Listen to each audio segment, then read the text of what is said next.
नायक कौन थे और खलनायक कौन थे, उत्तरदायित्व किस पर डाला जाए, इस युद्ध का उत्तरदायी कौन है।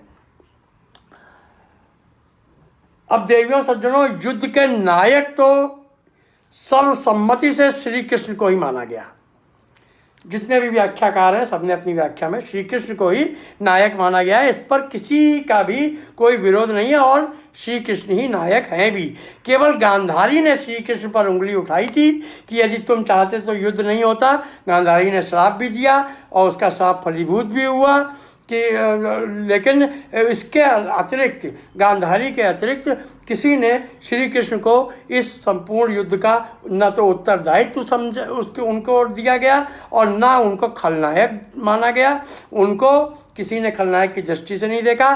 सभी ने एक स्वर में महाभारत युद्ध का नायक श्री कृष्ण को बताया है। अब बात करते हैं खलनायक की।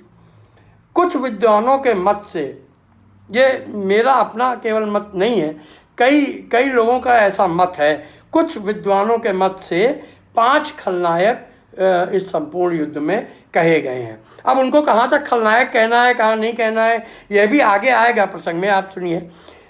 Number 1 Bhishma, number 2 Dhritarashtra, number 3 Duryodhana, number 4 Ashwatthama और फिर शकुनी।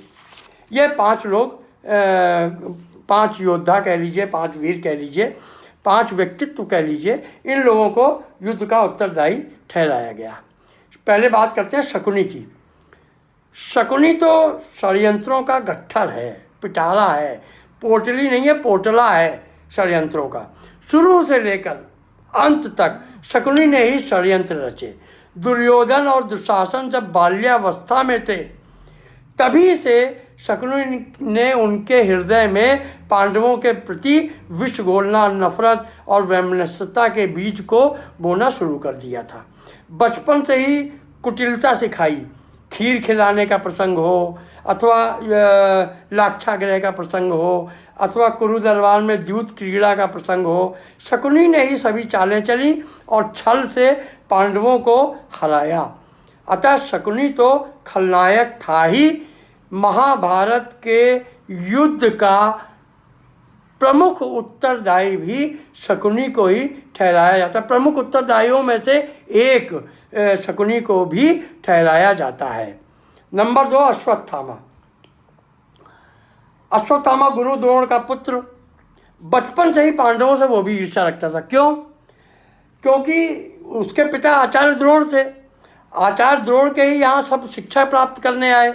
कौरव पक्ष के भी 100 लोग और पांडव पक्ष के 105 लोग शिक्षा प्राप्त कर रहे थे। परंतु आचार्य द्रोण अश्वत्थामा को धनुर्धर नहीं मानते थे, जबकि अश्वत्थामा भी एक अच्छा धनुर्धर था, अच्छा शिष्य भी था, परंतु अर्जुन जैसी योग्यता उसमें नहीं थी। अर्जुन केवल चिड़िया की आँख देखता था और बाकी लोग सब कुछ देखते थे। पेड़ देखते थे, हरी पत्ती देखते थे, डाल देखते थे, फल देखते थे। अर्जुन केवल चिड़िया की आँख देखता था। तो आचार्य द्रोण की दृष्टि में अर्जुन श्रेष्ठ धनुर्धर था। और एक कारण और भी था, संख्या बल था। कौरव 100 थे तो दुर्योधन, क्योंकि संख्या उनके साथ ज़्यादा थी और दुर्योधन के मन में तो ईर्ष्या थी ही, वैमनस्यता थी ही, शकुनी भरता रहता था। तो दुर्योधन अश्वत्थामा को अपनी ओर में लाने का प्रयास करता रहता था। तो अश्वत्थामा के मन में भी दुर्योधन कपटपूर्ण बातें किया करता था। जो वो शकुनी से सीखता था वही सब बातें आगे वो अश्वत्थामा को हस्तांतरित करता था। तो अश्वत्थामा के मन में भी 2 बातें थीं। एक तो उसको धनुर्धर, सर्वश्रेष्ठ धनुर्धर नहीं समझा जाता था और दूसरा दुर्योधन उसके मन में वैमनस्यता के बीज बोता रहता था। तो अश्वत्थामा भी पांडवों को अपना बैरी मानता था, तो उकसाता भी रहता था। बचपन से ही उसके मन में द्वेष के भाव थे। बाद में युद्ध के पूर्व भी जब कर्ण दुर्योधन को उकसाता था तो कर्ण के साथ अश्वत्थामा भी दुर्योधन को उकसाता था, युद्ध के लिए प्रेरित करता था। युद्ध के अंत में भी अश्वत्थामा अपने हृदय की ईर्ष्या को छुपा नहीं पाया और सोते हुए पांडव पुत्रों का वध किया। इन सभी घटनाओं से अश्वत्थामा को भी खलनायक की ही श्रेणी में रखा जाएगा। वो भी एक खलनायकों में से एक खलनायक यह भी था। अब आते हैं धृतराष्ट्र पर। धृतराष्ट्र तो शुरू से ही अपने ऊपर हुए अन्याय का राग अलापते रहते थे। वे अपने नेत्रहीन होने को कम दोष देते थे, विदुर और माता सत्यवती को अधिक दोषी मानते थे कि उन्हीं के कारण पांडु को राज सौंपा गया, अन्यथा राज्य का हकदार तो वास्तविक उत्तराधिकारी तो मैं ही था, मुझको ही राजा घोषित किया जाना था, ज्येष्ठ मैं था, पहला अधिकार मेरा था। उसके बाद शकुनी की चालों को समझते हुए भी उन्होंने कभी शकुनी को हस्तिनापुर छोड़कर जाने के लिए नहीं कहा। ये कभी नहीं कहा कि तुम अपने गांधार क्यों नहीं जाते हो, तुम यहीं क्यों पड़े रहते हो, लेकिन उन्होंने कभी भी ऐसा नहीं कहा, क्योंकि वो तो उनके हृदय की बात करता था ना, जो वो चाहते थे वही शकुनी करता था। वो जानते थे कि शकुनी ही दुर्योधन को भड़का रहा है, परंतु उस पर भी वो कुछ नहीं उससे बोलते थे। धृतराष्ट्र अपनी सारी महत्वाकांक्षाएं दुर्योधन के सहारे पूरी करना चाहते थे। दुर्योधन के सभी अपराधों को धृतराष्ट्र अनदेखा कर देते थे। महात्मा विदुर की नीतिपूर्ण बातों का भी वो विरोध करते थे। पितामह भीष्म की किसी भी उचित बात से वो सहमत नहीं होते थे। लाक्षागृह के लिए भी धृतराष्ट्र ने दुर्योधन को जिम्मेदार नहीं ठहराया। वो तो इस बात को ही नहीं मानने को, स्वीकार करने को तैयार थे कि दुर्योधन ने ये किया है लाक्षागृह का कांड, तो वो चुप ही रहे। वनवास के पश्चात भी पांडवों को उनका राज्य नहीं सौंपा। दूध क्रीड़ा पूरी हो गई, उसमें कुटिल चालें चली गई, द्रौपदी प्रकरण हुआ, परंतु धृतराष्ट्र चुप बैठे रहे। महाराज थे, अगर वो हस्तक्षेप करते तो किसी की हिम्मत नहीं थी कि द्रौपदी के साथ ऐसा होता, परंतु वो तो दुर्योधन के पक्ष में थे ना, उनकी महत्वाकांक्षाएं थी। वो अपने अपमान का, जो जिस अपमान की अग्नि में वो जल रहे थे शुरू से, तो वो उनका अपमान वो प्रतिशोध ले रहा था दुर्योधन। तो उनके हृदय में भी कपट था। पांडवों को कुछ भी वो देना नहीं चाहते थे। दुर्योधन के पुत्र मोह में ही वो धृतराष्ट्र ने अपना और अपने कुल का विनाश कर लिया। अति महत्वाकांक्षा के चलते विनाश की लीला का इससे अच्छा उदाहरण कहीं और नहीं मिल सकता। अब आते हैं दुर्योधन पर। युद्ध का यदि वास्तविक खलनायक दुर्योधन को ठहराया जाए तो कुछ गलत नहीं होगा। दुर्योधन के 8 भ्रष्टाचार ऐसे हैं जो अक्षम्य हैं। इन 8 भ्रष्टाचारों में 2 राजकुमारियों से बलपूर्वक संबंध भी हैं। उन 2 राजकुमारियों का श्राप भी दुर्योधन को ले डूबा। उन 8 भ्रष्टाचारों पर बहुत संक्षेप में चर्चा करते हैं। भ्रष्टाचार नंबर 1, मामा शकुनी की सलाह पर दुर्योधन ने बचपन में भीम को जहर मिली खीर खिलाई और गंगा नदी में फेंक दिया, परंतु भाग्यवश भीम नागलोक पहुंच गए और नागों के काटने से उनका विष उतर गया। नागराज ने भीम को बताया कि रिश्ते में वे उनके नाना हैं और उन्होंने भीम को 70 हाथियों का बल प्रदान किया। मतलब जो वो चाहता था दुर्योधन, उसका विपरीत हुआ। वो और बली होकर के भीम निकल करके आए। भ्रष्टाचार नंबर 2, छल से पांडवों का राज्य छीना। जिन पासों से दूध खेला जाना था वे पासे अभिमंत्रित थे। उन पासों को शिव का वरदान था कि इनसे जो भी खेलेगा उसी की विजय होगी। भ्रष्टाचार नंबर 3, द्यूत में हार जाने के बाद द्रौपदी को सभा के बीच बुलवाकर निर्वस्त्र करने का आदेश दिया। उसे अपनी जंघा पर बिठाने को कहा। यहाँ दुर्योधन ने मर्यादा और आचार विचार का पूरी तरह खंडन किया और नीचता का प्रदर्शन किया। इससे नीच हरकत और कोई हो नहीं सकती कि अपने कुल की, अपने ज्येष्ठ भ्राता की पत्नी का इस तरीके से भरी सभा में अपमानित करना, ये इससे नीच हरकत और कोई हो नहीं सकती। भ्रष्टाचार नंबर 5, दुर्योधन ने पांडवों को जीवित जलाकर मारने के लिए घी, तेल, चर्बी और लाह मिट्टी को मिलाकर लाक्षागृह का निर्माण करवाया। उसमें पांडवों को ठहराया और फिर उसमें आग लगवा दी। दैववश सभी पांडव बच करके निकल आए। भ्रष्टाचार नंबर 5, पांडव जब वनवास में थे तो दुर्योधन भी उनका उपहास करने की दृष्टि से वन में पड़ाव डालकर रहता था। एक दिन गंधर्व राजकुमारी को वन में उसने देखा और उस गंधर्व राजकुमारी के साथ दुराचार का प्रयास किया। राजकुमारी किसी प्रकार भागकर अपने शिविर में पहुंची और अपने भाई तथा गंधर्व राज को इस घटना के बारे में और दुर्योधन के कार्य के बारे में बताया। अपने भाई को भी बताया और गंधर्वों के राजा को भी बताया। गंधर्वों ने दुर्योधन के शिविर पर आक्रमण करके दुर्योधन को बंदी बना लिया। वो उसको जान से मार देना चाहते थे, परंतु यहाँ पर पांडवों ने एक बार फिर से गंधर्वों से विनती करके दुर्योधन को वहाँ से छुड़ाया। भ्रष्टाचार नंबर 6, युद्ध के दौरान चक्रव्यूह की रचना करी और अभिमन्यु को घेर कर मार डाला।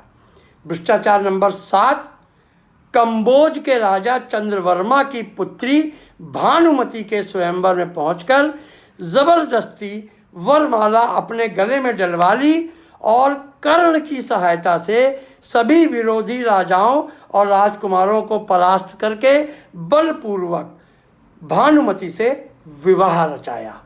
यह एक उसने बहुत घिनौना कृत्य किया कि वो ज़बरदस्ती उससे भानुमति से उसने बलपूर्वक उठा लाया, युद्ध में युद्ध किया, पर विरोधियों को हराया कर्ण के माध्यम से और उसके बाद उसको उठा करके ले आया। भ्रष्टाचार नंबर 8, कलिंग की राजकुमारी के साथ भी दुर्योधन ने बलपूर्वक विवाह किया। सभा के बीच से राजकुमारी को उठाकर अपने रथ पर ले गया। कर्ण की सहायता से राजकुमारों और राजाओं को परास्त करके राजकुमारी का अपहरण किया और ज़बरदस्ती बलपूर्वक उस राजकुमारी से विवाह किया। इन दोनों ही राजकुमारियों ने दुर्योधन को श्राप दिया था। तो यह कुछ घटनाएं दुर्योधन के चरित्र का चित्रण तो करती ही हैं, उसके मनोभावों का प्रदर्शन भी होता है। दुर्योधन को भी खलनायकों की श्रेणी में प्रमुख रूप से रखा जाएगा। अब यहाँ पे थोड़ी सी चर्चा संक्षेप में मनोवैज्ञानिक दृष्टिकोण से दुर्योधन की। दुर्योधन का मनोविज्ञान समझिए। दुर्योधन विश्व का सबसे अनूठा खलनायक था। उसमें एक ऐसी कला थी, ऐसा हुनर था जिसमें वो बहुत कुशल था। वो न केवल उस युग के जनमानस को बल्कि राजनीति के जो माहिर पंडित थे, राजनीति के जो कुशल जानकार ऋषियों राजाओं को भी वो भ्रमित कर देता था। ऐसा मनोवैज्ञानिक प्रभाव डालता था कि उसी की बात में सब लोग आ जाते थे और उसी की बात को सत्य मान लेते थे। ऐसा वो इतना बड़ा वो मनोवैज्ञानिक था कि यदि वो आज के युग में दुर्योधन होता तो शायद उसको इस समय का, इस युग का सबसे बड़ा मनोवैज्ञानिक, फ्राइड से भी बड़ा मनोवैज्ञानिक दुर्योधन को ठहराया जाता। इतना बड़ा वो मनोविज्ञान में इतना कुशल था। वो घोर अन्यायी और पीड़ादायक होने के बाद भी स्वयं को विक्टिम प्रदर्शित करने में माहिर था कि जो कुछ भी हुआ भैया मेरे ही साथ सबसे गलत हुआ, मैं ही शिकार हूँ, विक्टिम मैं ही हूँ। और झूठा नैरेटिव गढ़ने में माहिर था, झूठी कहानी गढ़ लेता था और इस दृढ़ता के साथ उस नैरेटिव को कहता था भरी सभा में कि लोग उसकी बातों में आ जाते थे। वो अपने गलत कार्यों को और पापों को ही नहीं ढक लेता था, उल्टा वो पांडवों को भी अधर्मी सिद्ध कर देता था कि जो कुछ भी गलती है वो पांडवों की है, मेरी कोई गलती नहीं है, मेरे साथ तो अन्याय हो रहा है, मैं तो कहीं पे गलत हूँ ही नहीं। ऐसा वो कुशल मनोवैज्ञानिक था। भरत वंश में देखिए, भरत वंश में योग्यतम राजकुमार को राज्य देने की परंपरा थी, अर्थात कर्म को अधिक महत्व दिया जाता था। परंतु दुर्योधन ने सबके सामने यह सिद्ध कर दिया कि उसके पिता को उनके नेत्रहीन होने की सजा मिल रही है, अन्यथा ज्येष्ठ होने के कारण उनको राज्य मिलना चाहिए था और उनका ज्येष्ठ पुत्र होने के कारण मैं राज्य का हकदार था, उत्तराधिकारी था। युधिष्ठिर कहीं से भी राज्य का उत्तराधिकारी नहीं है, इस बात को वो सिद्ध भी कर देता था पूरे। और उस बात के आगे कोई बोल भी नहीं, न भीष्म बोल पाते थे, न कृपाचार्य बोल पाते थे, न विदुर बोल पाते। मतलब इस प्रकार से वो मनोवैज्ञानिक प्रभाव डालता था, वो ऐसा हिप्नोटाइज करता था, ऐसी उसके अंदर आकर्षण शक्ति थी, इस कला में वो इतना निपुण था कि वो अपनी बातों के प्रभाव में ऐसा फंसा लेता था, प्रत्येक व्यक्ति को मेस्मराइज कर देता था कि कोई उसका विरोध कर ही नहीं पाता था, चाहते हुए भी नहीं कर पाए। भीष्म पितामह चाहते हुए भी उसका विरोध नहीं कर पाए। उसने इंद्रप्रस्थ में माया महल में हुई घटना को पूर्ण रूपेण झूठ बोलकर द्रौपदी को अंधे का बेटा कहने से जोड़कर प्रस्तुत किया, जबकि द्रौपदी ने कदाचित यह शब्द कहे ही नहीं थे।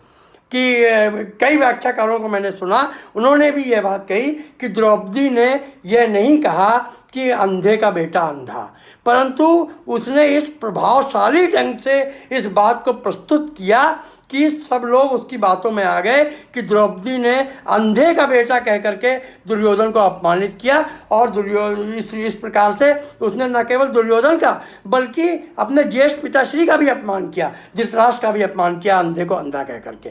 तो एक तो यह उसने उसका ये मायाजाल, उसने धृतराष्ट्र के माध्यम से पांडवों को द्यूत के लिए आज्ञा दिलवाई।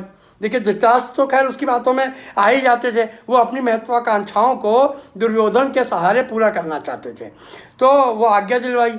और द्यूत मर्यादा के विपरीत देखिए यहाँ पे कितना कितना कुशल मनोचिकित्सक था, मनोचिकित्सक ही कहेंगे दुर्योधन को। द्यूत मर्यादा के विपरीत जबरदस्ती पांडवों और द्रौपदी को दांव पर लगाने के लिए मजबूर किया, ऐसा उसने चक्र रच दिया। सब कुछ तो गंवा बैठे थे युधिष्ठिर, मगर उसने बातों में ऐसा वाक्पटुता थी, ऐसा उसका जाल था कि उसमें ऐसा फंसाया युधिष्ठिर को कि उन्होंने अपने सब भाइयों को भी दांव पर लगा दिया और उसके बाद द्रौपदी को भी दांव पर लगा दिया, मजबूर किया, और दुनिया के सामने युधिष्ठिर को जुआरी सिद्ध कर दिया कि युधिष्ठिर से बड़ा जुआरी तो कोई है ही नहीं, जो अपने भाइयों को, अपनी पत्नी को स्वयं के हार जाने के बाद भी अपनी पत्नी को दांव पर लगा दे, इससे बड़ा जुआरी और कौन हो सकता है। तो युधिष्ठिर को जुआरी सिद्ध कर दिया। देखिए उसका मनोविज्ञान, देखिए उसकी बात करने की योग्यता, देखिए कितना वाक्पटु था वो, और उसकी मनोवैज्ञानिक क्षमता का अंदाजा इसी बात से लगा लीजिए कि उसने कृष्ण पर युद्ध के नियमों को तोड़ने वाला छलिया सिद्ध कर दिया। उसने यह सिद्ध कर दिया कि कृष्ण ने ही युद्ध के नियम तोड़े, जबकि अभिमन्यु की निरीह हत्या के लिए उसी ने उकसाया सबको। द्रोण के होते हुए भी, द्रोण भी उसकी बातों में आ गए, कर्ण भी उसकी बातों में आ गए, सब लोग उसकी बातों में आ गए, और अभिमन्यु को सबने घेर कर, एक निहत्थे योद्धा को महान योद्धाओं ने सब ओर से घेर कर और उसको मृत्यु दी। और सब केवल क्यों? क्योंकि दुर्योधन का मनोवैज्ञानिक दबाव था। मनोवैज्ञानिक रूप से उसने ऐसा प्रभाव डाला सबके ऊपर कि कृष्ण तो छल है, कृष्ण छलिया है, और अगर हमें युद्ध जीतना है तो अभिमन्यु का वध करना पड़ेगा। अभिमन्यु मर जाएगा तो अर्जुन वैसे ही आधा टूट जाएगा और हम लोग युद्ध जीत जाएंगे। ये उसका मनोविज्ञान देखिए।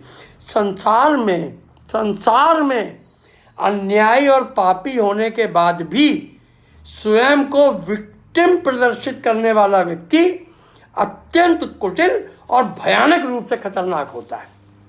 अब ये कितना बड़ा दुर्योधन मनोवैज्ञानिक रूप से, एक तो वो योद्धा भी था दुर्योधन, दूसरे पापी तो था ही, अधर्मी तो था ही, असत्य भी बोलता था, परंतु मनोवैज्ञानिक भी रूप से भी वो बहुत कुशल था। उसके मनोविज्ञान को काट पाने की क्षमता सिर्फ और सिर्फ कृष्ण में ही थी, और किसी में वो क्षमता नहीं थी कि उसके मनोवैज्ञानिक अस्त्रों को कोई और काट पाता। किसी मनोवैज्ञानिक की बात को कोई दूसरा मनोवैज्ञानिक ही काट सकता है। तो कृष्ण से बड़ा मनोवैज्ञानिक तो कोई भी नहीं है। कृष्ण ही केवल एक ऐसे योद्धा थे जिन्होंने युद्ध न लड़ते हुए भी पांडवों के पक्ष में रहकर और युद्ध में विजय दिलवाई। अब आते हैं भीष्म पितामह पर। अंतिम है ये। भीष्म पितामह के कथित कृत्यों को भी एक नज़र से देख लेते हैं। देखिए, भीष्म पितामह ने जो अब क्या कहा जाए, गलती करी या जो भी किया वो उन्होंने किया। माता सत्यवती की सहमति से भीष्म ने काशी नरेश की 3 पुत्रियों का अपहरण किया। नंबर 1 कि माता सत्यवती ने कहा और उनके कहने के बाद भीष्म पितामह चले गए और काशी नरेश की 3 पुत्रियों को बलपूर्वक तमाम विरोधों के बाद भी वो उठा करके ले आए। नंबर 2 गांधारी और उनके पिता सुबल की इच्छा के विरुद्ध भीष्म ने धृतराष्ट्र का विवाह गांधारी से कराया। इसीलिए गांधारी ने भी अपनी आंखों पर पट्टी बांध ली थी। अंत में गांधारी को दावाग्नि में जलकर स्वयं के प्राणों का अंत करना पड़ा। जंगल में जो आग लगी उसको दावानल कहते हैं। दावाग्नि में जलकर स्वयं के प्राणों का अंत करना पड़ा। जीवन भर वो भी पट्टी बांधे रही अपनी आंखों पर। भरी सभा में जब द्रौपदी को निर्वस्त्र किया जा रहा था तो भीष्म चुप बैठे थे।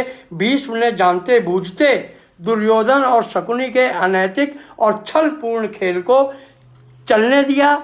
शरशैया पर भीष्म जब मृत्यु का सामना कर रहे थे तब उन्होंने द्रौपदी से इसके लिए क्षमा मांगी। नंबर 4 जब कौरवों की सेना जीत रही थी तो ऐसे में भीष्म ने स्वयं अपनी मृत्यु का उपाय पांडवों को बताया और इस प्रकार से कौरवों के साथ भी विश्वासघात किया। ये सब मेरे अपने विचार नहीं है, ये तमाम व्याख्याकारों ने अपनी अपनी व्याख्या में कहा है। मैं उसी का एक संकलन केवल आपके सामने प्रस्तुत कर रहा हूँ। तो ये कई लोगों की ऐसे मत हैं। यह कुछ महत्वपूर्ण घटनाएं हैं जिन्हें अपराध की श्रेणी में रखा जाता है जो भीष्म द्वारा हुई। जाने हुई अनजाने हुई हम इस विवाद में नहीं पड़ते, परंतु भीष्म द्वारा यह कृत्य हुए। भीष्म ने शरशैया पर लेटे हुए कृष्ण से पूछा कि मेरे कौन से कर्मों का फल है। वो हम आपको बता ही चुके कि भीष्म के द्वारा जो कृत्य हुआ था, सांप बबूल के पेड़ पर, बबूल के झाड़ पर गिर पड़ा था तो तमाम कांटे उसके शरीर में चुभ गए थे। तो वो कर्म 101वें जन्म के कर्म का फल भीष्म पितामह को इस जन्म में भोगना पड़ा। तो अपने अगले पिछले जन्म में भीष्म द्वारा इतने पाप किए जाने के बाद भी भीष्म को किसी भी तरीके से खलनायक नहीं माना जा सकता, क्योंकि भीष्म ने जो किया वो हस्तिनापुर के सिंहासन की रक्षा और कुरु वंश को बचाने के लिए किया। अंत में युद्ध के उत्तरदायी का निर्णय तो हम सब लोगों को मिलकर ही करना है। एक बात और कहना चाहते हैं कि प्रत्येक व्यक्ति अपने अपने कर्मों की बेड़ियों से बंधा हुआ है।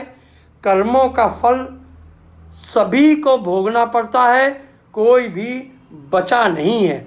चाहे किसी भी जन्मों में भोगना पड़े, चाहे कितने भी जन्मों के पश्चात भोगना पड़े, मगर कर्मों का फल भोगना पड़ता है। नंबर 2 वचनों और प्रतिज्ञाओं को बिना सोचे समझे, बिना भविष्य का विचारे, बिना परिणाम की चिंता किए नहीं करना चाहिए। वो भी ऐसे युग में जब वचन के लिए लोग प्राण तक दे दिया करते थे। रघुकुल रीत सदा चली आई, प्राण जाए पर वचन न जाई। त्रेता युग से वचनों की परंपरा चली आ रही है कि वचन भले चले जाएं, पर प्राण भले चले जाएं, पर वचन नहीं जाना चाहिए। तो जो परंपरा त्रेता युग से चली आ रही थी, द्वापर युग में भी वह परंपरा विद्यमान थी। तो बिना सोचे समझे वचन और प्रतिज्ञा नहीं दी जानी चाहिए। यह पूरा युद्ध प्रतिज्ञाओं से चारों ओर से घिरा हुआ युद्ध है। प्रतिज्ञाओं के ही फलस्वरूप घटनाएं घटी। शांतनु महाराज ने प्रतिज्ञा का प्रारंभ किया और माँ गंगा से ऐसी प्रतिज्ञा करी कि उनके 7 पुत्र खत्म हो गए। उसके पश्चात भीष्म ने ऐसी प्रतिज्ञा करी कि 100 कौरव और उनके सहयोगी न जाने कितने राजा, कितने महाराजा, कितने राजकुमार, कितने योद्धा, कितने सैनिक अपने प्राणों से गए। एक तथ्य के आधार पर महाभारत के युद्ध में लगभग अनुमानतः 1 करोड़ लोग सम्मिलित हुए थे। अतः यह युद्ध हमें अनेकों शिक्षाएं देता है।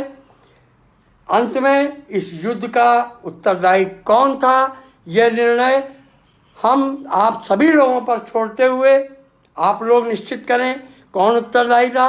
हम केवल अंतिम एक बात कह करके अपनी बात को समाप्त कर रहे हैं कि कर्मों का फल मिल के ही रहता है, अवश्य प्राप्त होता है। अपने प्रत्येक कर्म की चिंता स्वयं को करनी होती है। भीष्म को उनके अपने कर्मों का फल मिला, अर्जुन को उनके अपने कर्मों का फल मिला, युधिष्ठिर को उनके अपने कर्मों का फल मिला, अर्जुन को, नकुल को, सहदेव को, द्रौपदी को भी उसके अपने कर्मों का फल मिला, धृतराष्ट्र को भी उसके अपने कर्मों का फल मिला। इसलिए अपने कर्मों के प्रति बहुत सचेत रहिए।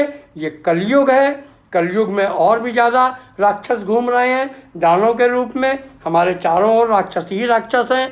प्रत्येक कर्म को इस प्रकार से करिए कि आपके ऊपर कोई आरोप न लगने पाए, कोई ऐसा गलत कृत्य न होने पाए जिसका दंड और जिसका दंश आपको ऐसे रूप में झेलना पड़े कि जो असहनीय हो जाए, असह्य हो जाए। कर्म प्रधान विश्व करी राखा, जो जस करिए सो तस फल चाखा। जय श्री कृष्ण, नमस्कार।